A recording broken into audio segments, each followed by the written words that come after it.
Hi, welcome back to the Jac and Glen channel. I'm Jackie. And I'm her husband, Glenn. He's my husband, Glenn. Hey, before we get started, make sure you hit that subscribe button, hit that bell notification. Also hit our membership, join our membership, and tell somebody else about this video or share it with somebody else. Married at First Sight. Today we're reviewing Married at First Sight, season 15, episode number 11. Back to our future, and people went back home. They went back to their stories. They went back to where they came from. We met interesting people. We met family members. We met friends. We read letters, and we still had to deal with Morgan and Ben. And I don't want to start with them because I don't want you to get upset at the beginning of the video. Well then, I want you to get upset. I want you to get there later. So let's deal with the other couples. Then get married to Morgan and Ben. I know how much of that couple brings you a lot of stress and frustration. So I mean, even more so last night. I'm like, really? Yeah. So we'll go somewhere else, and then we'll get to Morgan and Ben later because I need you to make it through the video. All right. So we just need you to make it through the video. So who you want to get started with? You tell me. Let's start with Mitch and Kristen. All right. So Mitch and Kristen. Okay, let's preface this. This is the Dr. Pepper visit. Yes. Because Dr. Pepper and her short self came to visit the couples. Yeah. And we find out by way of the conversation that the guys and the girls had. Ben mentioned that Dr. Pepper was coming, but Dr. Pepper came to see everybody, yes, not just them. So with Mitch and Kristen, we see Dr. Pepper coming to talk to them. She asked them about how they managed the friction that they ran into or whatever. And Kristen shares, we started off rocky. He was vocal about not feeling me, not feeling it. And after that, I tried to overcompensate, and I like him. He's a good person, but I've lost myself trying to appease him and make sure I'm fitting the mold for what's he expecting. And she was like, I'm not going to do that no more. I'm not going to walk on eggshells. I'm not going to do it. And Dr. Pepper is basically like, yeah, you shouldn't walk on eggshells, but you got to distinguish between walking on eggshells and doing some compromising, reasonably or whatever. But yeah, basically don't overcompromise, right? You got to have yourself within. You have to be yourself, and there's some things that you and Mitch need to address. Mm-hmm. And when you feel in that type of way, you should address it to him in a way that he says he's a big boy. Basically, you should be able to have some kind of I don't want to say confrontation, disagreement, or some conversations with your spouse about what you don't like and how you feel like you're losing yourself. Yeah, Dr. Pepper asked her what would it take for her to feel like he's working and putting in work. And Kristen was like, I need some questions answered. I need to know, do you still feel, which is, why are we asking this question? I was like, she already gave him the draws. Right. You gave him the draws, you slept with him multiple times, and all this other stuff. And so why ask him, do you still feel like you did on day 2 of the honeymoon? Of course he doesn't. There's no. Well, if that was your concern, I wouldn't have gave him none. If that was a concern, you're right. If it was a concern, she shouldn't. Well, she figured if I give him the draws, maybe the attraction would change. Okay, Chris and Paige. I mean, for real though, she felt that way. Like if I give him the draws, or give him the kitty cat, or the whatever you want to call it, all that stuff, that it would make his opinion change. People have sex with folks all the time they don't even like. But she doesn't. And the sad thing is that this is I think it's 22 days left or 21 days left for the marriage. So you've been there for a while, and you still you're sexting, you're loving and dubbing, you still don't have this question answered. That's the biggest problem. But that goes to excuse me, in a previous episode where they basically were like, some things of substance they don't talk about. They just take it one day at a time. So she probably has to come back to that conversation. There's no way. There's no way. But anyway, she said, I want to know, do you still feel like you did on day 2? Are you over it, or do you still wish you got a different wife? And then also, I can fall in love with you from you. I need to know that there's some kind of hope there that we can at least get to that point. Or else I'm wasting my time. Again, questions that should be answered before you give up the draws. Before you give the draws. My thing was that even though it's if he's showing it, why do you have to hear people say it? I mean, again, it goes back to the Sasha and Nate, and we go back to other couple, Anthony and Ashley, and all these others. They need you to say it. He's not ready to say it. It's only been 4 weeks, 5 weeks, but he's showing you that he loves you. I guess the reassurance, and it's really you look at it, it's more so a lot of the women need to hear the word "I love you" than the men on this show. They need to hear it. Even though the men are doing the act of showing love, why is it that women need to hear it? Because they need to. You can show things that you don't actually. You can't actually verbalize that. For women, that goes back, like I said, I was listening to that. Women need to be reassured and know that they are loved. Men need to feel respected. That means respect means love to man. So for a woman, a woman needs you to show it, but I need to hear it too. So I'm like, okay, so when you do this, that means you love me. When you do that, that means you love me. Okay, that equates love. Okay, because you can buy somebody on the street dinner. That don't mean you love me. You could buy somebody, a guest, some flowers. That don't mean you love me. You know what I mean? So yeah, women need to hear that. But what Dr. Pepper says to her is, in your questions and what you're saying to him, it's a lot of demands there. Right. And you're dealing with somebody that doesn't do well with demands. Mm-hmm. Definitely. He's free-spirited. He wants to do things on his terms, and we see that. He's very free-spirited. He wants to do things on his terms, his way, and how he wants to do it, and what he's accustomed to. And he's like that old dog. You can't teach him new tricks. And we find out later why that is. Yeah. But Dr. Pepper's, why Dr. Pepper's saying this, Kristen, with her shady self, says, well, he shouldn't have got married then. Yeah. Whoa, Kimasabi. Basically, she's saying he shouldn't have got married to me because I'm a demanding person. Basically. I'm a demanding person. Well, and I don't even think it's demanding. It comes off as demands when you're the type of person, like he said, I don't want to give somebody a gift to like I make them wear something, like I'm not wearing that shirt, like like he takes silly stuff as demands. Should they change the words from demands to expectations? It is an expectation, but he could take it as demand. You need to tell me how you feel, blah blah. But anyway, Dr. Pepper says, do you think he can? Do you think you can be a good husband?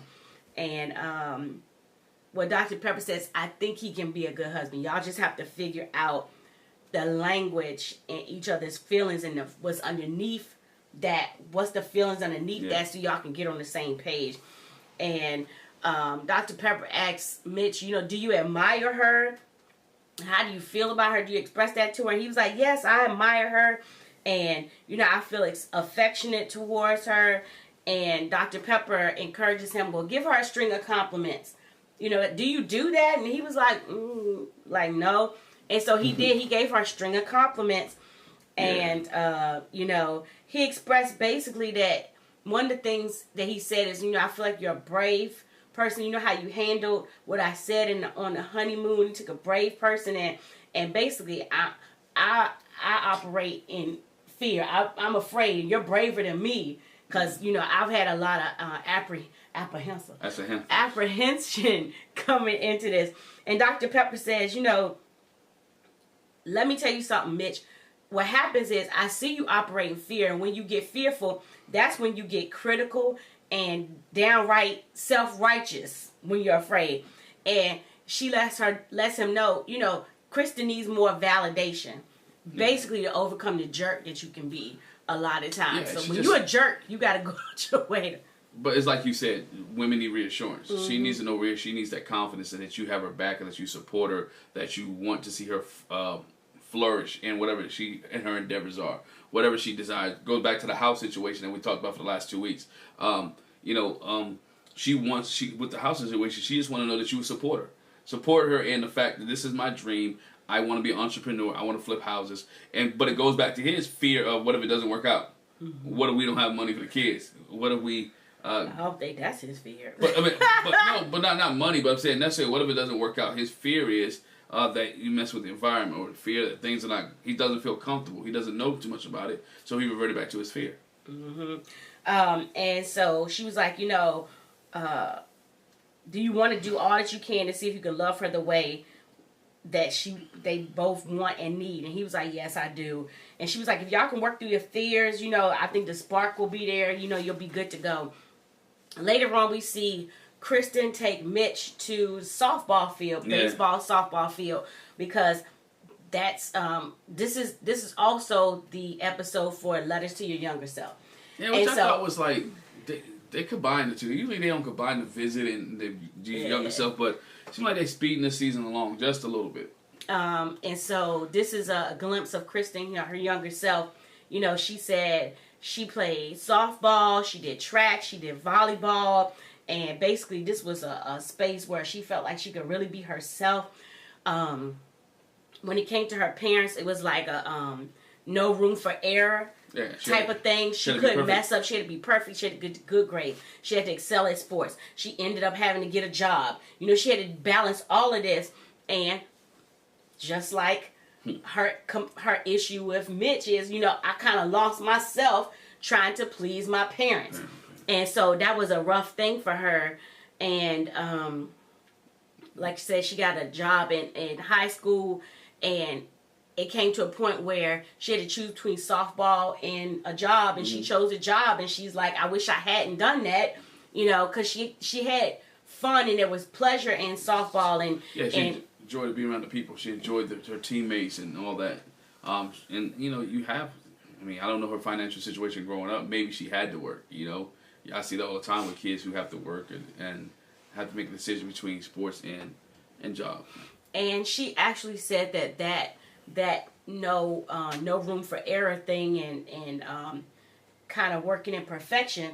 She says I can see how that it was sometimes hard for me to turn off when it came to relationships. Like I didn't give myself any room for error to mess up and to do all like that. And in the process of her talking, she asked Mitch, did he do sports? And he didn't answer till later. Yeah. He said, well, when I was growing up, I had a large margin for error as a child. Yeah. He said, I didn't get good grades. I didn't play no organized sports. He said... He hadn't been to a baseball field in a long time. His dad used to take him to baseball games. Yeah. Dad was a big baseball enthusiast. Yeah. He said, he didn't have a lot of those struggles. He really didn't have any expectations on him.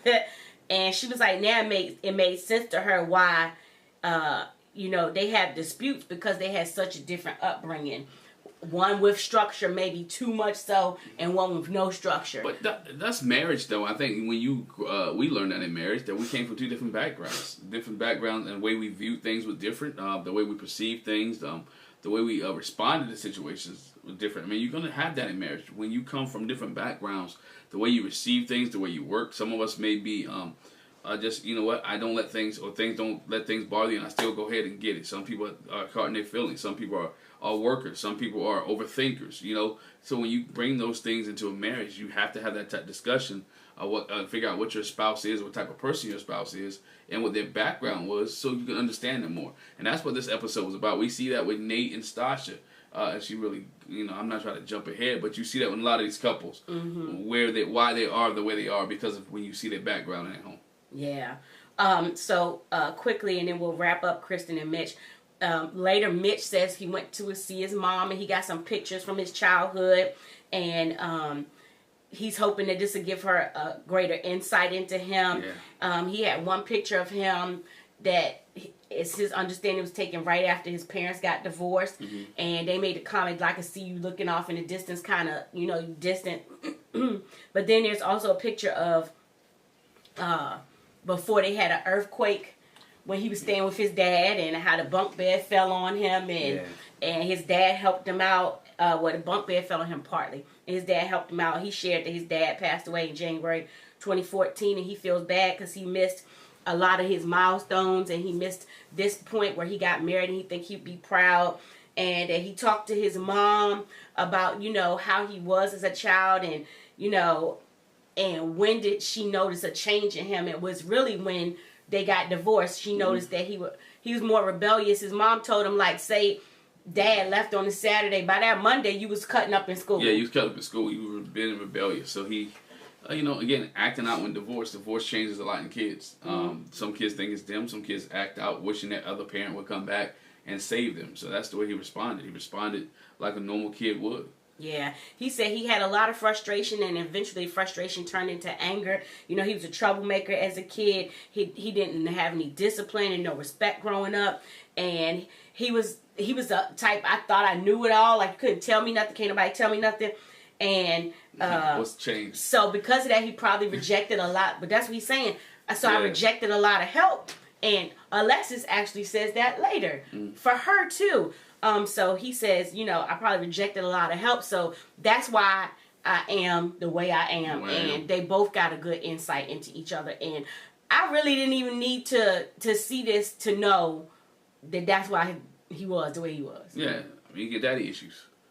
Well, not even daddy issues. Like his dad wasn't there. But that's the father issue.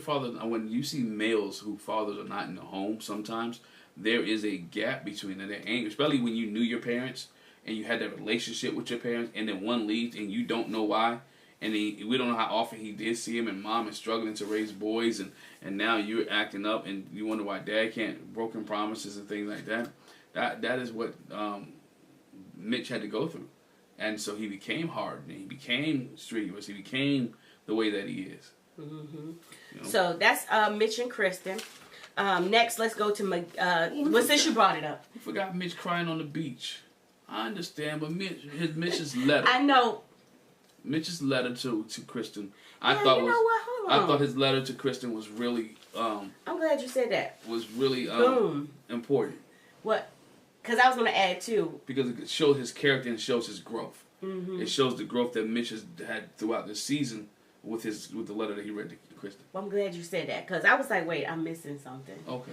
Not just that, but he also went to visit the gravesite for his dad.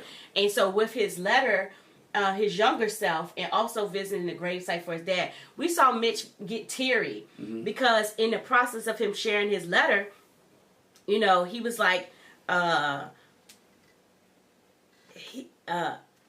he's like, you know, first of all, I started with a little sarcasm, haha, you know, I don't want to give too much information. It might ruin the timeline.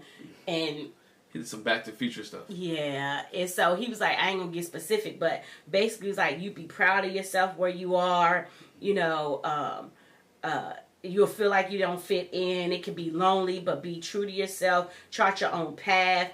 You know, you haven't necessarily learned how to process feelings or discuss them, and you'll wish you had found this path sooner as an adult. And I mean, he just really gets choked up the whole time he's writing it, because I think he really thought about it. Was like, in his mind, he probably was like, bro, I was messed up. I was messed up. And I would want to go back and fix that. And so Kristen is so good. She did what a lot of these couples don't necessarily do in that moment. We've seen on this season, and we've seen it with Jasmine and Michael. We've seen it with a lot of other couples. What's her name did it earlier. I don't know if it was Alexis or... No, it was Morgan that did it. Yeah, I was going to say Morgan. When Ben spilled his guts about his family. A perfect time to hug. And she hugged him. And she basically comforted him and let him know, it's okay, I understand. Wow, you shared that with me. Way to go, Kristen. I mean, I don't know, that's a whole different... I don't want to prolong the time. Men have emotions. Even though we may be stoic sometimes, or might be stoic at times, men have emotions, and men want to be comfort. And sometimes women don't do that because, again, doesn't make it not manly to embrace or get a hug at a time. But there's some moments where, you know, men just want to be held. I would just leave it there because that's a whole different podcast. That's a whole different show that we might just do later. But men need to be embraced as well. And doesn't mean you're a punk. Yeah. And so, of course, Kristen shared her letter. It was about having to be perfect, feeling like you need to be perfect, having too much on your plate, and having high standards, but give yourself some grace. All right. And so, let's go to, you brought them up, let's go to Sasha and Nate. Sasha and Nate. Dr. Pepper comes over to see them, and she tells all the couples, I'm here to help you, and to kind of, facilitate conversations or whatever. But, you know, so her question is, what's been getting in your way in terms of getting what they need? And Stasha was like, you know, I move quickly, you know, and he moves slower. I could deal with my emotions, so I want him to be there with me, and I realize he's not there, and I kind of put that on him, and I shouldn't have. Dr. Pepper was like, okay, I want you to understand you didn't marry you. Yes, that statement right there is the best statement that Dr. Pepper has said in a long time. You did not marry you. And I think a lot of couples, when they get married, think they marry themselves, and they want the person to conform to who they are. you can't do that. Well, not even conform to who they are. Act but like you're them. expecting you out of somebody else. Right. And they're not you, they're them. They're them. So that is a valuable lesson for relationships, period, work relationships, romantic relationships, church relationships, parent-child relationships. Don't expect to see you out of somebody else. Now, somebody else can maybe be at the same level and standard you are, but they're not you. Yeah, their commitment won't be the same as you. You know, you cannot do that. When I learned that young in life, it made my life so much, and I learned that young in life, it made my life so much easier. To realize people are not going to do what you would do. Right. And they're not going to work like you would work, or grind like you would grind. Not necessarily. Or hustle like, necessarily. Even if they work hard and grind, they're going to still do it like them. It still ain't going to be like you, because only you can be you. Only you can be you. And if you busy being somebody else, who's going to be you? Who's going to be you? Okay. Message. But she told her, you know, you're entitled to that. But expecting you from somebody, you're going to be disappointed. And Nate says, you know, sometimes I can be concise and kind of matter of fact, and that's not what she's looking for. She's looking for, you know, expansive, whatever. Dr. Pepper says to Stasha, consider his household. It wasn't a lot of female influence, and this is how females operate. We don't have any problem spilling our feelings and talking about our feelings, and men don't always do that. And when you don't have that womanly influence, but we find out, of course, Nate's mom wasn't there, but he did have a stepmom, but his stepmom and dad got divorced as well. Yeah. So he didn't have a constant female influence. He had a man's influence, a military father, later on a down south father, men don't cry father, a strictly business father. So we ain't talking about no feelings. Deal with it and let's move on. She said keep that in mind, and they realized that a lot of disagreements they have is her concern because she never saw him like that. Well, in the disagreement that they had, Dr. Pepper said, how was that disagreement? She was like, her concern was, I never saw him like that. When he was like, oh, now you got emotion. She was like, well, I didn't want it like that. So that was concern. Because, again, it goes back to being raised by a man. When you feel like you're being attacked and you don't know how to handle the response, you come back with an attack response. And he felt like he was being attacked by her for not showing emotion. So his first sign of saying, you know what, I'm going to show you emotion and you may not like it. And it's kind of petty about it. But again, that's something in marriages you have to realize and you have to grow to, that you can't go tit for tat, right? So it has to be one of those things that you mature to and get to understand each other. Now, don't get ran over, but there's a way to articulate that, and there's a way to converse to your spouse about how you're feeling without jabbing and going back and forth. Dr. Pepper suggested to Nate, what you do is, why don't you tell her, like, I'm angry, but I'm not going anywhere. So that's some reassurance, because a lot of people, you know, when they're angry, they think, oh, you going to leave me? That means you're going to walk out, you know, that type of thing. You want to get paid cigarettes and never come back. And she suggested, like, when you have these tough discussions, that you hold hands, and it'll modify how you talk with each other. It'll remind you that you're a team, that he's not the problem, she's not the problem, but there's the problem, and we as a team going to attack the problem. And that makes both of them feel better. That's a great exercise. It works. That makes both of them feel better. And Dr. Pepper asked them, have they consummated? And we find out that they have. Don't know when. Was that before or after the dessert? After dinner. I'm telling you, it was after the dessert, dog. There's no way in God's... Well, it is a way, but... but 95% of the chance it was after dessert. They have consummated, and Dr. Pepper said, I find that, you know, it's good. It makes consummating can bring you closer to that person.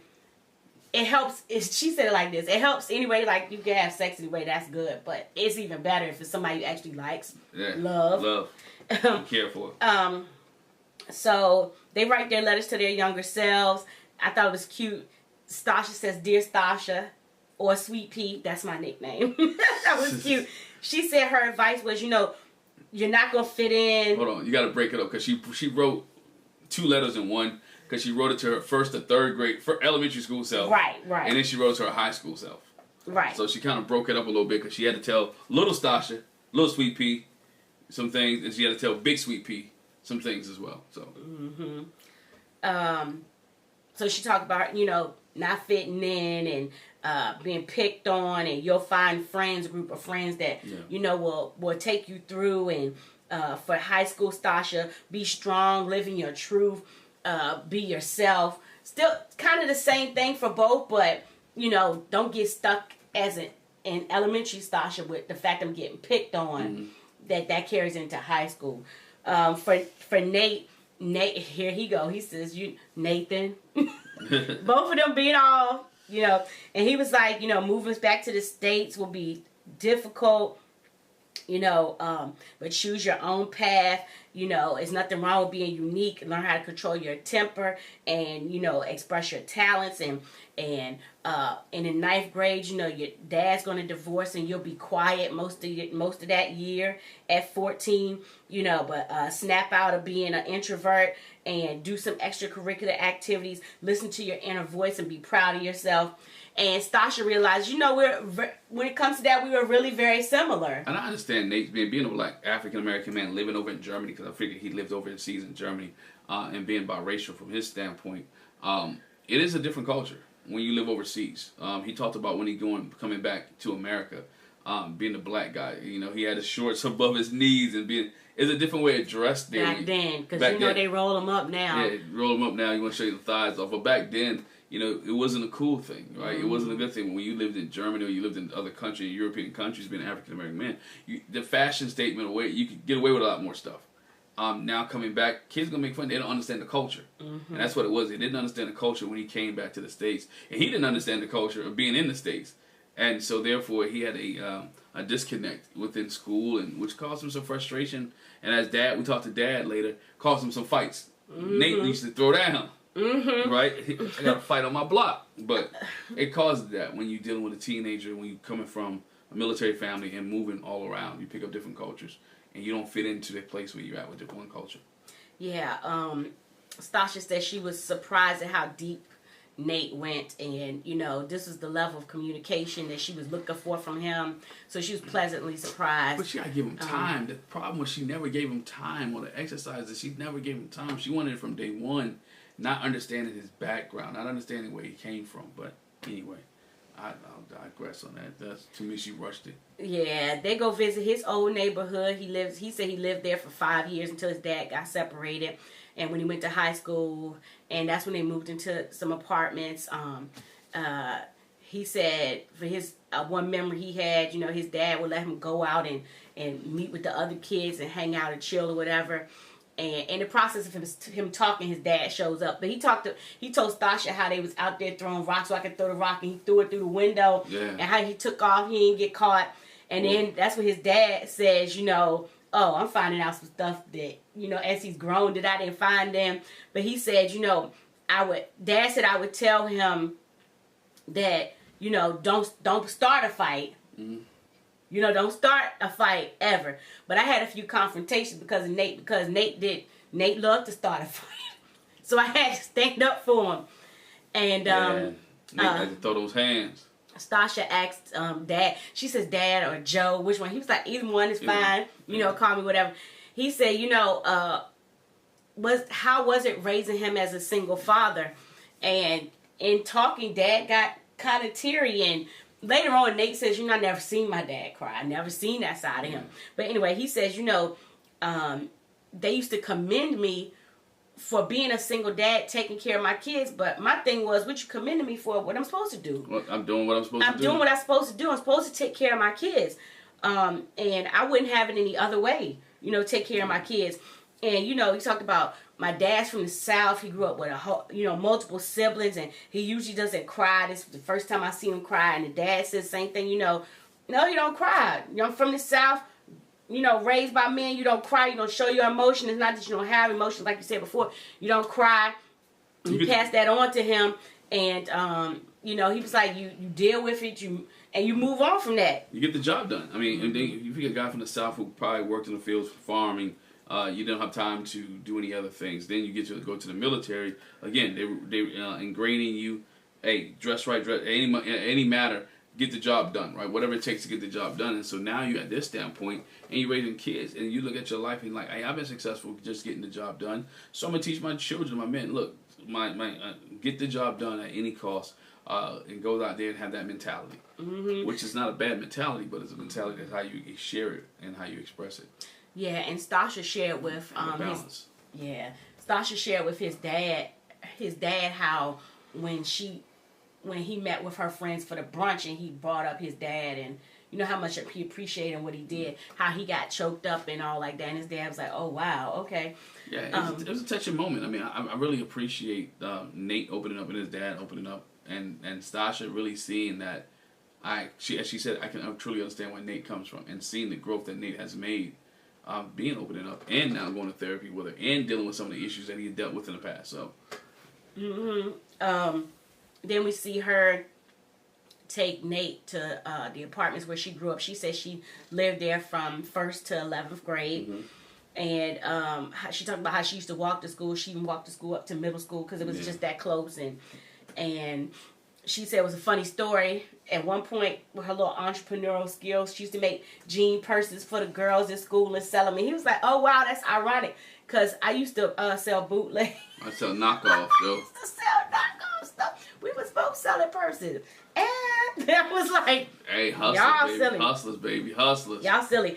But she talked about how, what the story is, so she was on the volleyball team, and her mom wanted to move. And so she had a friend, I think her name was Deborah. Dana.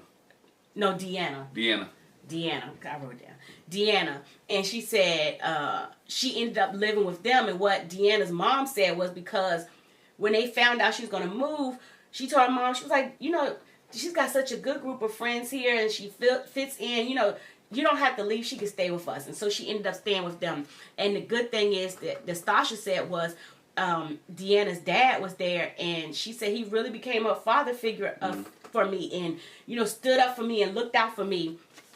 Because he talked about how when she was going out on a date, she was like, where you going? And she was like, I'm going out on a date. He was like, I need to see who this young man is. He needs to come to the door. He honked the horn for you. You know, no, you don't go outside when you honk the horn. I need to see who this is. And so I know you say, and be back by a certain time. And he was like, he actually had her back an hour before that. But she said how much that meant to her. Yeah. Because she didn't have a dad in her life, her dad in her life.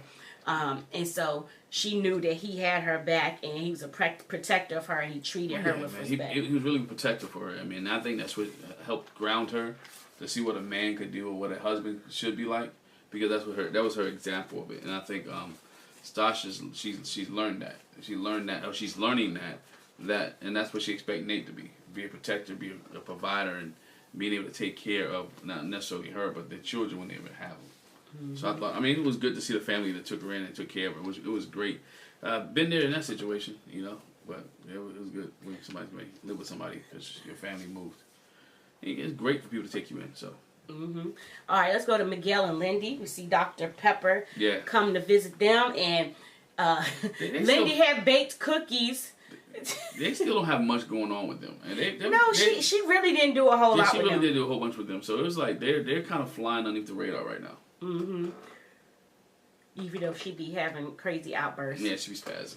But she had baked some cookies and that was a whole little joke or whatever. Yeah. Miguel was like, I guess she wanted to be welcoming, so she baked some cookies. She's always baking. And Dr. Pepper was like, maybe I'll get one later. And so she's like, I understand. Translation, I ain't trying to eat from everybody's house. Yeah, I understand it's been going well for y'all, but, you know, I want to help y'all go deeper.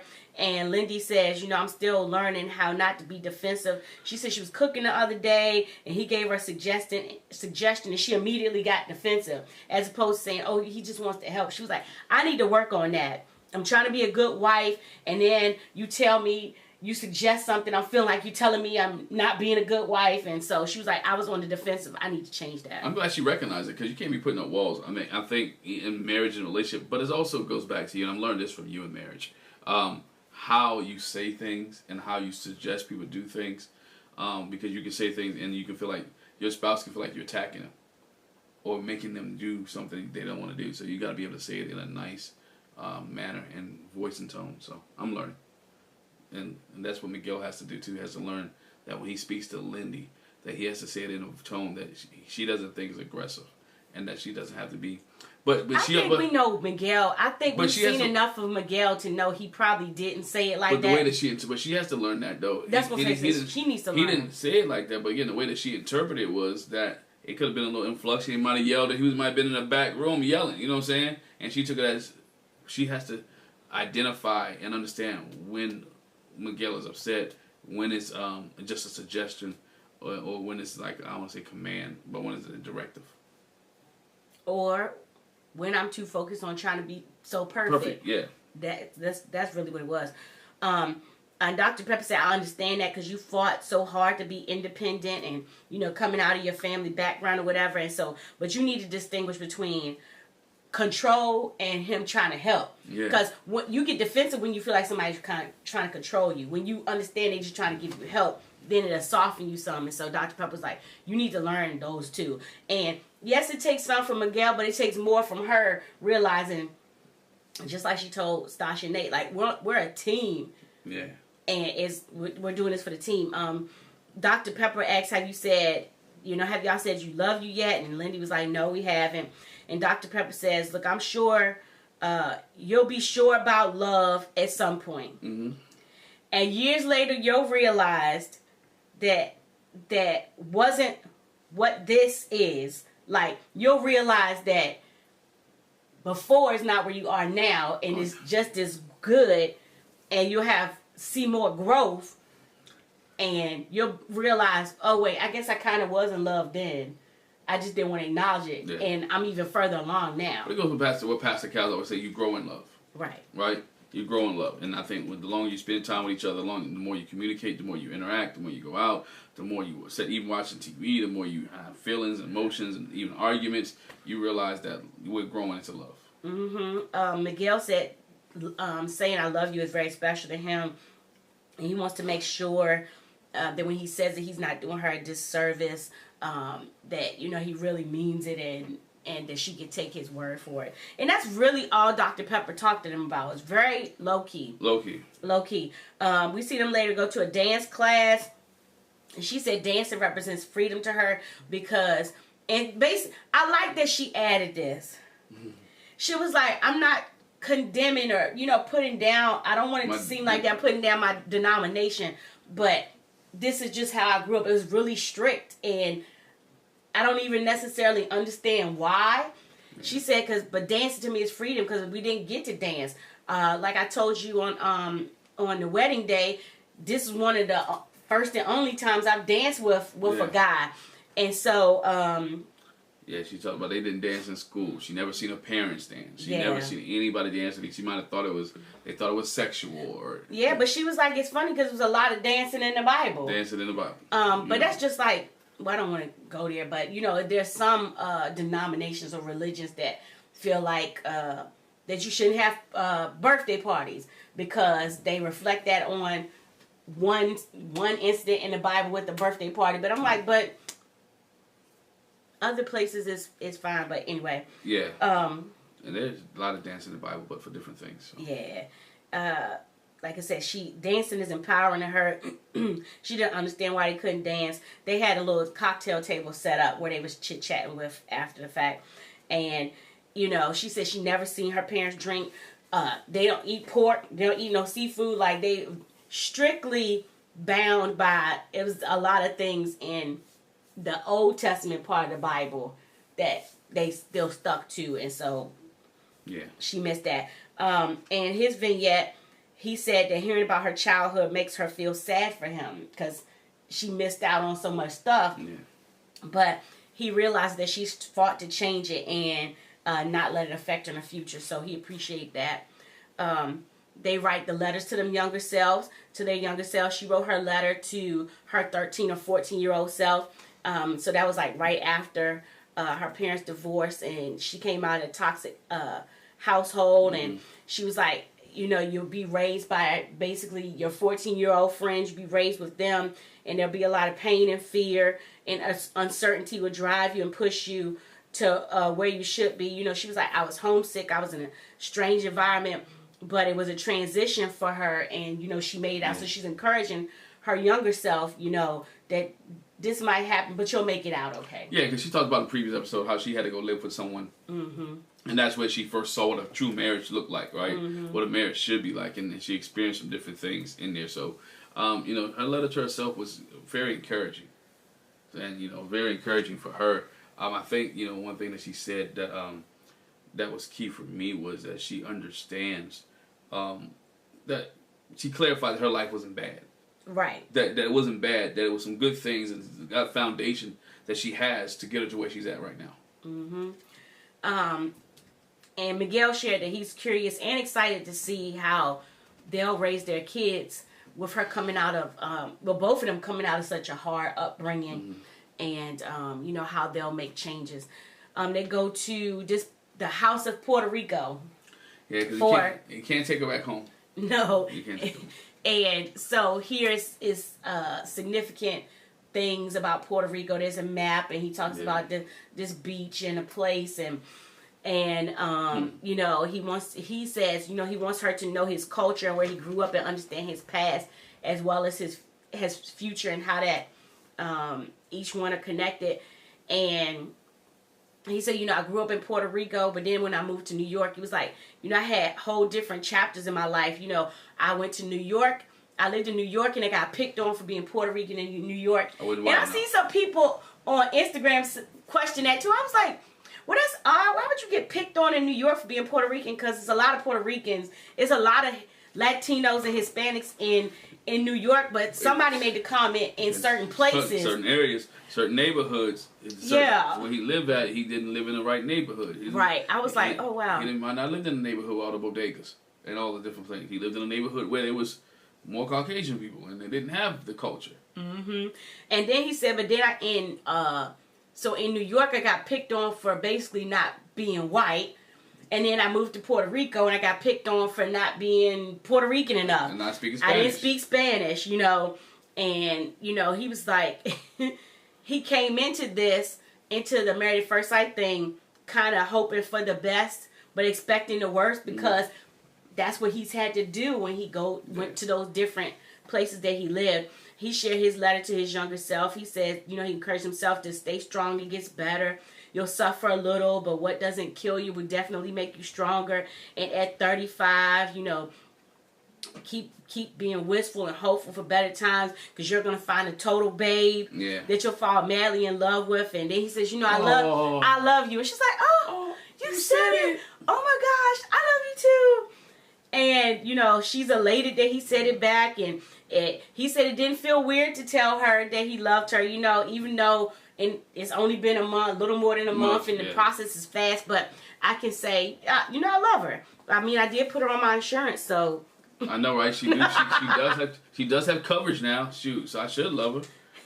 You know, we were good to go. If something happens, she's covered. So that's it with Miguel and Lindy. Like you said, nothing major. Right about, except for her old manic episode. And I'm sorry, I don't mean to be offensive when I say that, but man, this is our channel. Her manic episode, she is flying under the radar. I'm surprised. I feel like I expected a lot. I hate to say this. I kind of expected a lot worse from Miguel. I did too, but Miguel seemed like he just chill. Mm-hmm. He just chill right now. But being chill, it might be. I mean, nobody's too chill. But even you can see he's processing, he's thinking, and he probably like, you know what? I don't want to be like these other couples. Mm-hmm. You know, I see how these other couples. I don't need to add that to my plate. All right, Justice. That's their couple names. Justice, right? Yeah. Or Alexin. But anyway, Justin and Alexis. We start with them. Picks up with them talking outside after dinner, and neither of them really understand how they got to that point.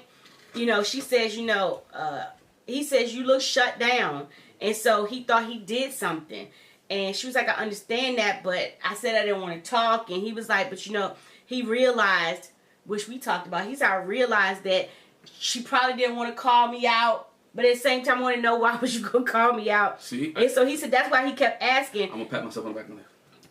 But we all talked about that. I'm just saying, I pat myself because... You don't pat yourself. I can pat you and you can pat me too, because we both was right. And I love you.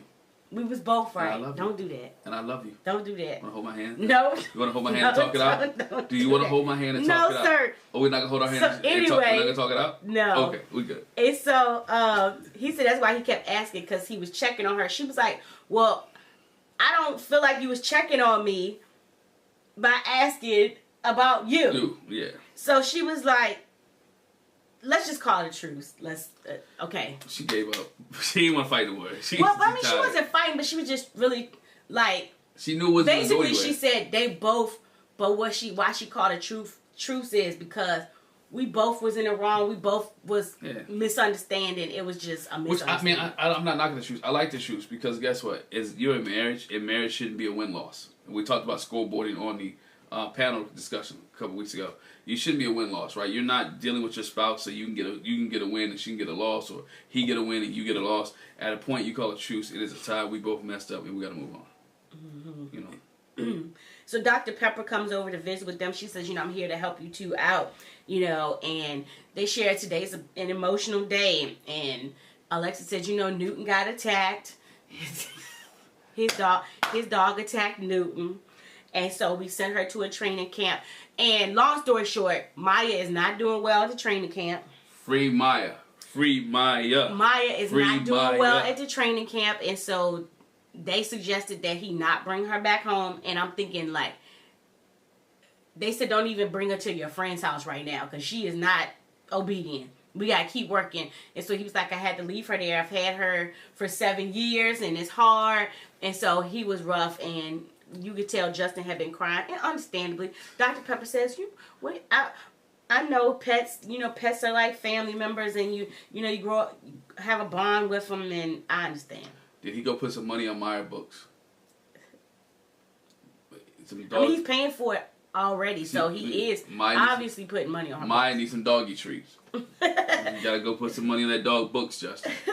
And so the question is, has there been healing? And Alexa says, I noted him feeling defeated, and she didn't want to hurt anymore, so she chose to forgive. And she basically realized, but I'm hurting myself.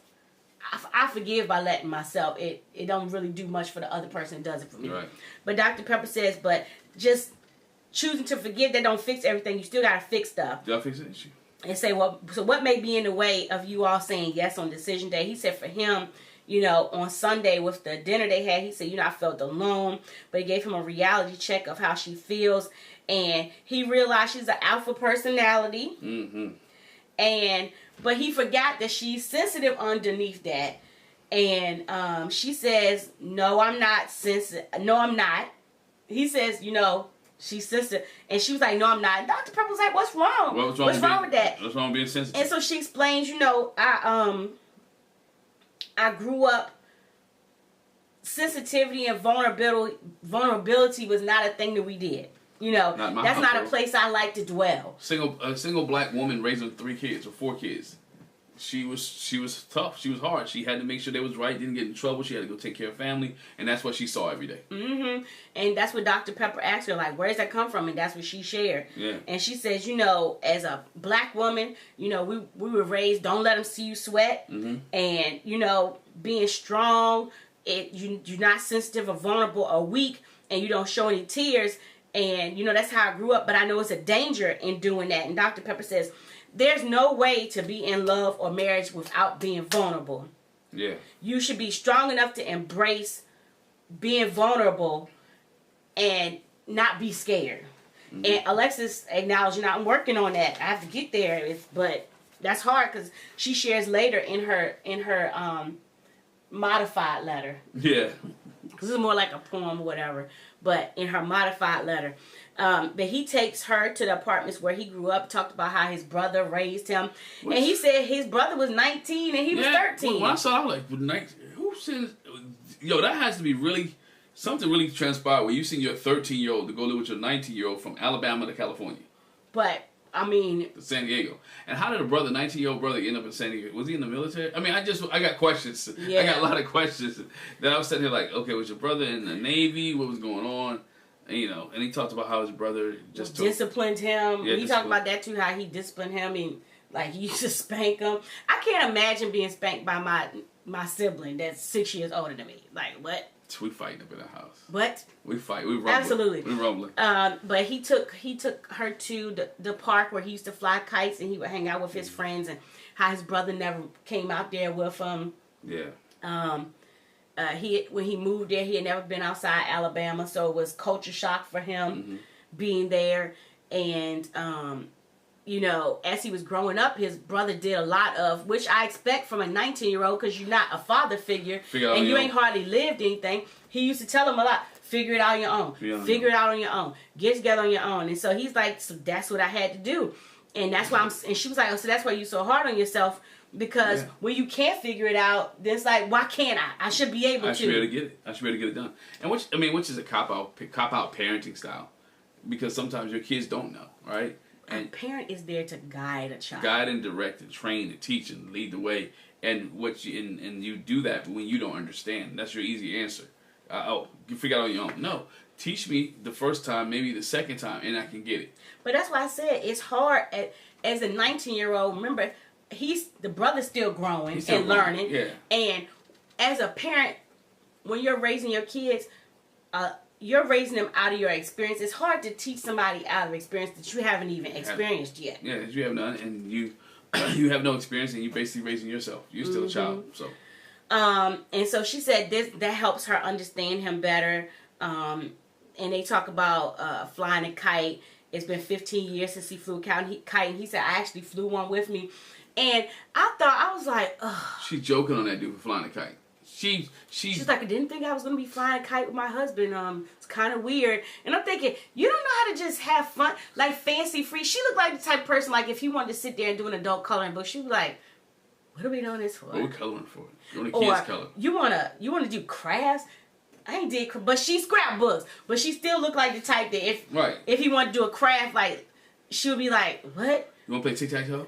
I mean, just stuff like that. I did not like that. I was like, yeah, I didn't like you that. don't ever just have fancy free, like, let me just act like I'm a kid. Like, let's go play kickball. Yeah. Let's play Foursquare. Because we ain't did it. She's putting that man down, and you can't put him down for his hobbies. I like flying kites.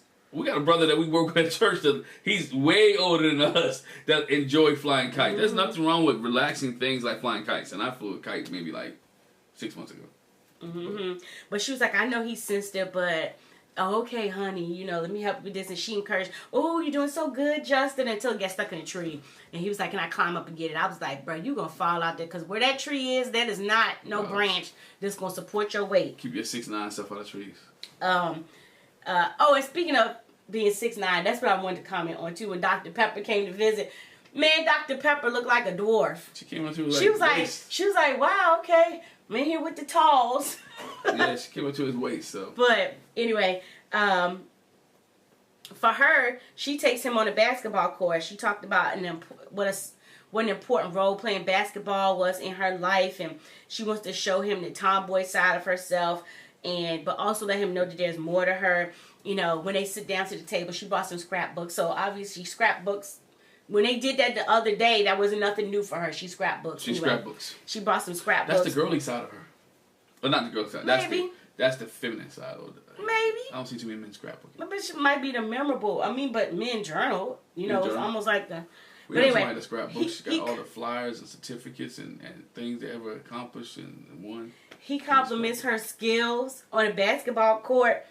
And she says, I don't know, I felt like I was a scrub. He was like, well, yeah, you was. She was like, oh, but this scrub beat you. She beat him. Little banter. You had to know that when she played him in basketball that he was not going to win. That she was going to try to dog him. That she was going to try, you 6'9", and yeah, you might because you 6'9" don't mean you can play basketball. I know a lot of tall dudes that can't play, but you knew that she was going to put in that work. Shirt flopping him off. Definitely... I could see him, Manute Bol and Yao Ming. Yao Ming can play a little bit. But still, Shaq. Put you in the middle. Yeah. I'm gonna put you in the middle, tall. He wasn't like Shaq, 7'2", that can stick your arm up. Who can dribble and play basketball. Yeah, but he couldn't make them free throws. Couldn't make free throws. And I love Shaq too. Just couldn't make them free throws. Yeah.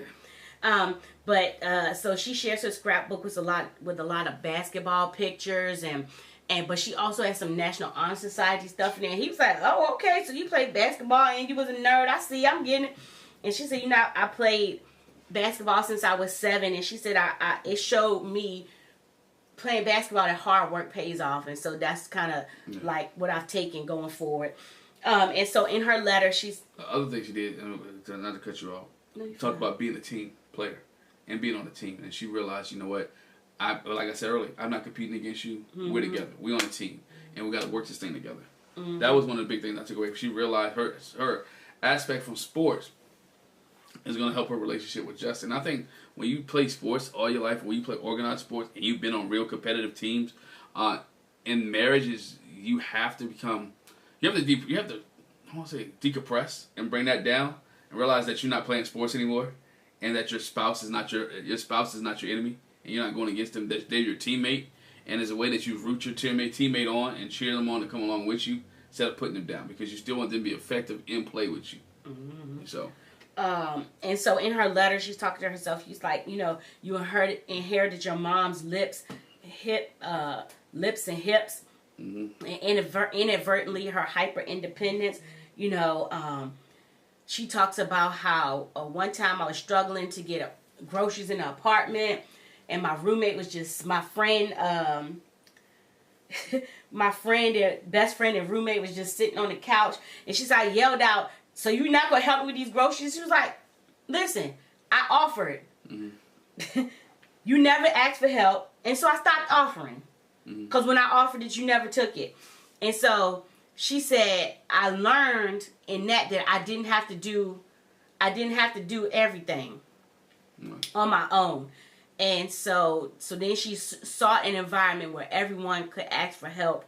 And she said she's trying to break the cycle of hyper independence. And so I would tell my younger self that you can be soft and you can be strong. Yeah. So. Yep. All right. For the train wreck. Let's go for this train wreck. Train wreck here. I wish we could get through this quickly, but it's not going to happen like that. Okay, so the opening, we see the girls gathered in, I don't know whose apartment it was, but the girls are gathered. Oh, the girls were in, the men was in, there was in Kristen and Mitch's apartment. Okay, and the guys were in Sasha and Nate's apartment. And so we see Morgan come in with all the ladies, and they're like, you know, what's going on, Morgan? She says, you know, I had a feeling, and I was talking to Alexis, I had a feeling that Ben was lying. I just had, you know, my intuition said whatever. And they were like, so what actually, you know, is going on? And she was like, you know, what the situation on the honeymoon, you know. She just explains, let me say, I'm going to just cut to the chase. She explains to them in her kind of way how she felt like he did her wrong and you lied on me. I knew it was something. I found out he was lying and backstabbing and blah, blah, blah. And he probably down there talking to the guys about it now. And so they get the bright idea to go downstairs and basically bust in on the guys. But all the women were sitting there looking at her like, okay. But they was looking at her like, oh, girl, for real? You know. And I was like, y'all some suckers. And Alexa sat there quiet. Said nothing. Like first time she heard it. First time she heard it. That's when she opened her mouth and said, you know, this is what happened. Well, I know it's Morgan's story. But she should have been like, well, girl, that's not kind of what it is. And so Ben is down there talking to the guys. And he says, you know, I've been talking to Justin. And, you know, I lied to her. You know, I try to talk to her, but I feel like I can't get a word in. She's so strong. Oh, you can't get a word in. She's so strong. I feel like we have conversations. It's like a ticking time bomb. And, you know, she's not forgiving. So I try to watch what I say. And Mitch was like, why are you not able to talk to your friends? That's not normal. Why would you not be able to talk to your friends? And Justin's like, bro, it's not like you cheated on her. Right. And it's not like you told big secrets anyway. It's not like you said, I'm by the way, that she's... talking about the situation. It's not like, oh, you said, oh, she's stealing money from work. Or, you know what I'm saying? Well, I'm talking about how I feel about the situation. What she shared with me, I don't know how I feel about this. Why can't I do that? And I think we said it was the same thing. Like, you're talking to the girls now about your situation. And so it's okay for me to have this conversation. I can't even have this conversation in group settings. So it basically goes to what we said last time. she don't want him talking because they will see her for who she really is. She's trying to maintain an image. Because, like we said, I don't believe this ain't the first time she talked to the girls. So why can you talk to somebody, but he can't? It's because you can't portray your own image to these women. And that's why they was on your side. Let's go down there and talk to them. Let's go down there to my apartment. Until they got... And they bust in there until... they bubble bust, okay? But side note, when Justin was talking, it sounded like he kept calling her Margot, which was funny to me. And my husband was like, that's his accent. I was like, no, even with a real country accent, it don't sound like Margot. It sound like Margot. And he was like, I don't think she was ready to be married. And she looking for an excuse to get out. It's all about her. And ding, ding, ding, you're right, Justin. Yeah. And so Morgan's in there, you know, she says, you know, on a honeymoon, I took you out after you backstabbed me. Took you back. I took you back? What? Anyway, I'm going to be honest with you. We paused for a long time. I wanted to stop watching because of this foolishness. I really did. I was like, I can't. I feel stuff welling up on the inside of that. I felt myself about to yell at the TV, and she can't hear me. And I wanted to yell some things that wasn't so nice. And I was like, I don't, she's making me mad. I hate people who are delusional. She came across delusional to me and very not self-aware at all. Yeah, and that was the running theme even when Dr. Pepper, this episode pissed me off so bad when it came to Ben and Morgan. But anyway. No, but Dr. Pepper didn't hold her accountable. She says, you know, that was huge that I took you back. I don't do that. And to find out you're still doing it after all that. She says it's all about you, Ben, trying to save face and validate yourself. And, you know, you're giving different versions of yourself. And she tells the girls, you know, that's where we're separated and I moved out. And Sasha was like, well, how does he feel about it? And she was like, I don't know. He ain't reached out. Joke, I wouldn't reach out to you neither. But again, she's telling all her business that he ain't supposed to tell. Right? You're telling all your business in the group to the same people that you told him not to talk to. But you're also, again, you talk about you giving different versions of yourself. You're not going to say he ain't reached out to you because I was mean as fire. You didn't tell him that you threw the flowers down. You didn't tell him that you told him that you're going to nag him, frustrate him, make his life living heck and miserable. I wouldn't reach out to you neither. Because you're mean. Who would reach out to somebody like that? If you tell me that I'm going to destroy your life, I'm just going to be around every day picking on you, making you mad, I wouldn't let you back in the apartment. I'd be a Miguel. I'll lock the door. What's it, Miguel? What's the dude's name? Jose. I'll be a Jose, and I'll lock you out the apartment. Mom, Dad.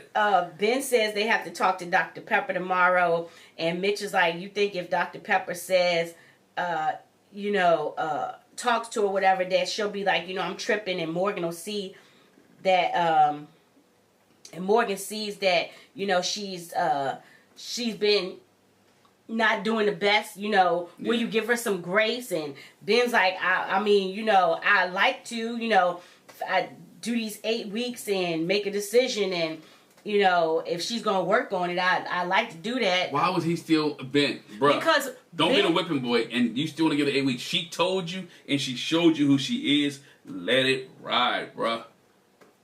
He need to pull a Chris and call it quits. She said he's still lying, like I said, and that's when, you know, the ladies come down there and bust in on the guys. Ben said he said, I feel like sugar honey iced tea. You know, he said, I ain't been able to sleep. He said, bruh said he done lost 7 pounds. She is stressing this man out. And he gone to therapy. All in a matter of days, bruh losing 7 pounds and went to therapy. She is stressing I this love you, man. I love you, but I ain't gonna be the point where I ain't eating. She is stressing this man the heck out. You know he a people pleaser. He is. And so it's bothering him that he can't please her. She can't be pleased, bruh. She can't be. But anyway, Morgan says he broke her trust on when all of them come together again. He broke her trust on the honeymoon. He talked about how, you know, he's really big on lying. He doesn't want to start the relationship on lies. And then you sat there and that's what you did. You lied. They was like, what's the big lie? That's the big lie? He was venting to Justin, but saying that he wasn't.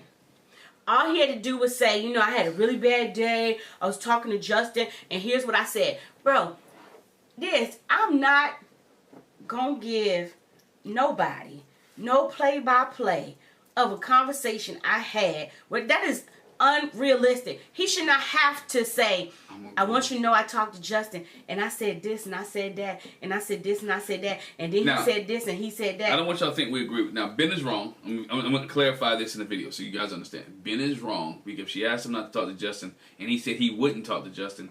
He gave her his word. And he said he hasn't been. And he hasn't been. So he is definitely wrong, right?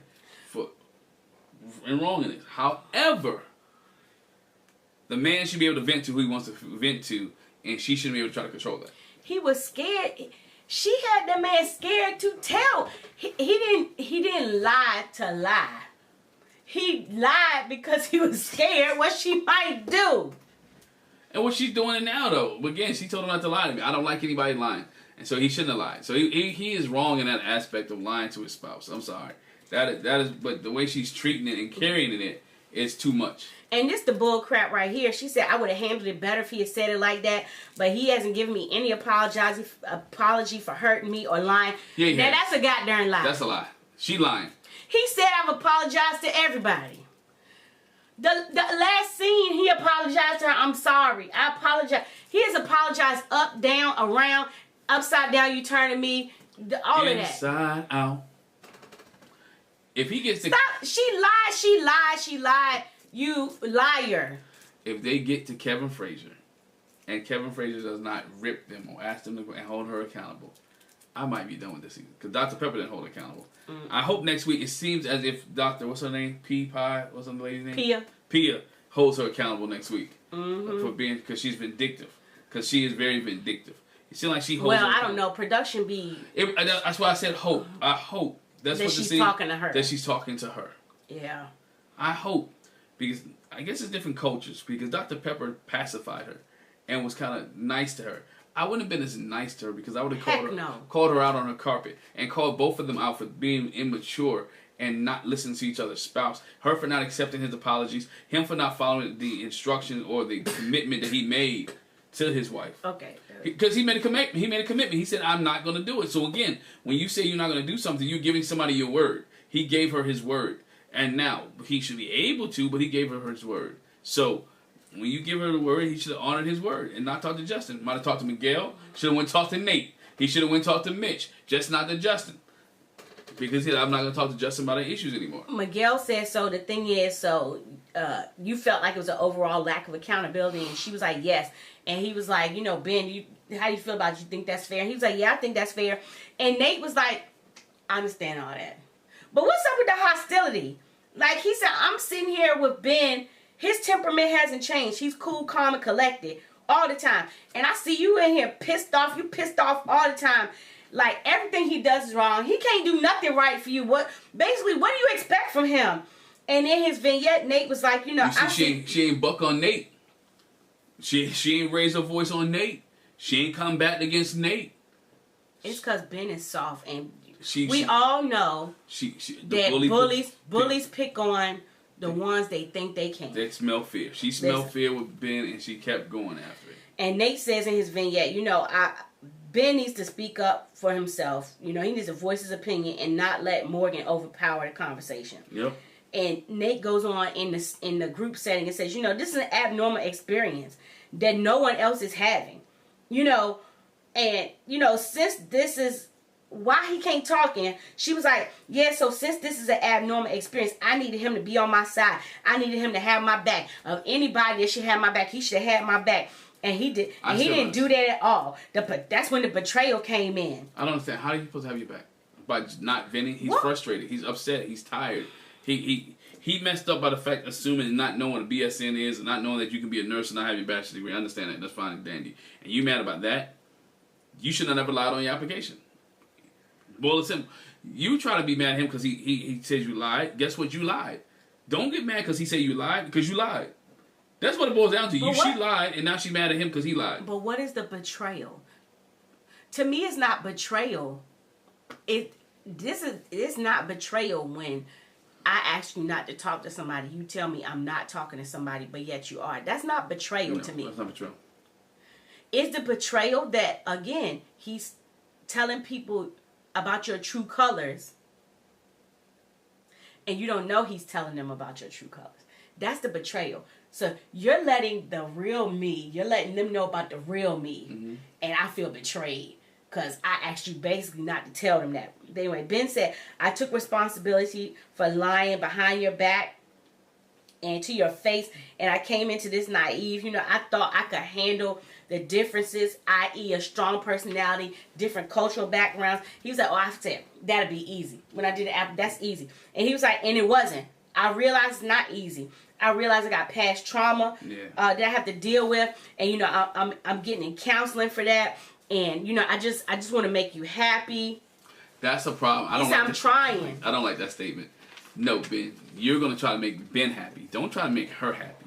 Make you happy, because she's not gonna be happy. You can't make somebody else happy. And that's why he said he signed up for therapy, like you mentioned before. Okay, so fast forward, we see Dr. Pepper come to talk to them. She says, I'm up to date on what's going on with y'all. I just want to be helpful. Matter of fact, Morgan had moved out the apartment, so we see her come in, and when she came in, it was very awkward. Tense. And I'm so glad Dr. Pepper came when she did. Tense. They was just sitting there. And so she says, I hope that they can show compassion and forgiveness to each other. And so she asked Ben, what happened? He said, I actually had certain expectations. I was over judgmental. I was insensitive. I struggled at first with talking to her. Ding, ding, ding. I was scared to converse with her. And so I went behind her back and I lied to her face. It was less stressful to talk to Justin than it was to try to figure out her moods and talk to her. I don't know you. I don't know if I can talk to you. Just like I said for her, you don't know him to be trusting him to keep your secrets. Then y'all don't know each other. And so he was like, from what I see, she seems rough and stuff, rocking her Afro puffs. Mm-hmm. Hey, and I don't know how to deal with her because I'm not used to dealing with that kind of person. And so it was easier for me to talk to somebody I could relate to better. Yeah. And I felt more comfortable talking to Justin. And Dr. Pepper says, but I see you was completely overwhelmed. But the thing is, maybe you're not used to a relationship where there's a team where the man and the woman, the husband and the wife deal kind of equally. And so you didn't know how to relate to that, and so you didn't include her. But I'm not, because she's mean. Anyway, I'm a nice person. I feel like then she said, I'm not letting Morgan completely off the hook, but the rest of what we showed, you let Morgan off the hook. Let her off the hook. For the rest of what we saw. Mm-hmm. And so she asked Morgan, what about you? And Morgan says, I think back and I think, could I have made a softer space and a safer place and use softer tones to make him feel more comfortable? But it's hard to let someone in. From the jump. Foul on play. From the jump, you weren't soft or safe for him. You dwelling on after he messed up. But what he's saying is, from the jump, I didn't know how to deal with you. So she goes to why it's hard to let somebody in when they broke my trust, but I let him back in and I let the walls down. I was opening up more. And this is what you do with your clean slate. I was like, oh my God. She gave my man no grace. You get no grace from Morgan. Morgan does not give any grace. Morgan does not say any grace. Morgan does not know what grace is. Morgan wants all the favor for her, and Morgan wants to be the victim. Dr. Pepper says, Ben, can you understand how important trust is to her and working things out with the person you pledged your life to? Morgan, do you understand how important it is to work through things with the person you pledged your life to? That wasn't just for Ben. That was for Morgan, too. Do you understand what forgiveness is? Accountability. The activity we have planned for y'all, we think will really help you. We're going to get you to write letters to your younger self, and hopefully this will give you more insight. I really do not like when they give these people activity and they don't do it. I feel like that should, right then and there, they should stop and say, because what we saw later is Morgan comes in all hard and stiff, and gruff.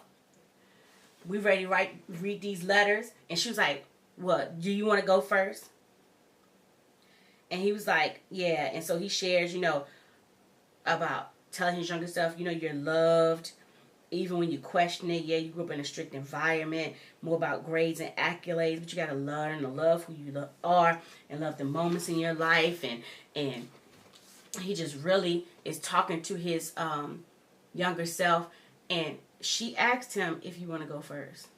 She did. As if she was going to do something, because after he finishes, she says, oh, I don't feel comfortable reading my letter.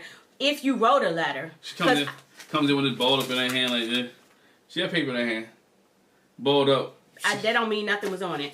I don't feel comfortable reading my letter to you. Every time I open up to you, it's been used against me, and you shared it with someone else, and I don't want to share anything else personal with you. And then she leaves. She leaves. Unfreaking believable. Production should stop right there. No. Nope. You can't do that. You have to do what it is. You know they can't make him do it because we've seen. I can. Yes, I can.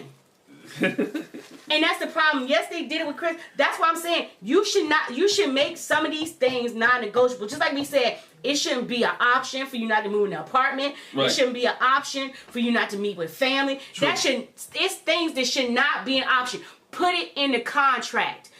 If you don't do XYZ, you will not get no freaking paycheck, and we're taking you off the show. Period. She irked me. She doesn't feel like it's a safe space. Which if you didn't feel like that, why did you come?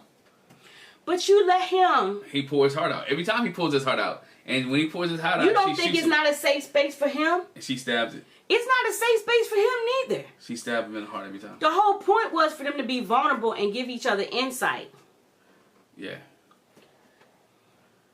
Throw the whole Morgan away. You alright? No. I know you're not. That's why we saved it for last. I told y'all, if y'all watched that whole video, right, from the beginning to the end, I told you we needed to save this till the end, because if we would have started this in the beginning, the rest of the reviews, the rest of the couples wouldn't have got justice. I do not like people like that, and she keeps putting it on him. It's you. You are the problem. You're the problem. 85%, 95% of it, yes. This part of it's him. You're the problem. Part of it is him. Part of it, but it's minuscule next to her. Yes, it is. But bye, y'all. Wusa moment. You want to hold hands? No, he's trying to hold my hand. You sure you want to hold hands? No, thank I'll comfort you. Hey, ladies and gentlemen, before we leave, make sure you hit the subscribe button, hit the bell notification, so you miss any of our reviews. Make sure you join us for our membership. Once again, thank you for joining us. Leave a comment in the comment section. Let us know what you thought of Morgan and Ben and all the other relationships and the background stories of some of the couples. Once again, thanks. I just want to know what you mad as I am. Yeah, were you as hot as Jackie was? I was hot as fish grease. Let us know. You know, fish grease get hot. But let us know. let us know in the comment section, ladies and gentlemen. Thank you for joining us, and we'll catch you guys a little bit later. Jackie, you all right? Bye. You want something to drink? You good? You good? I want something to drink. I ain't gonna be getting no alcohol. Want some water? Want a Slurpee? Want a Slurpee? And we talk to you later. Bye.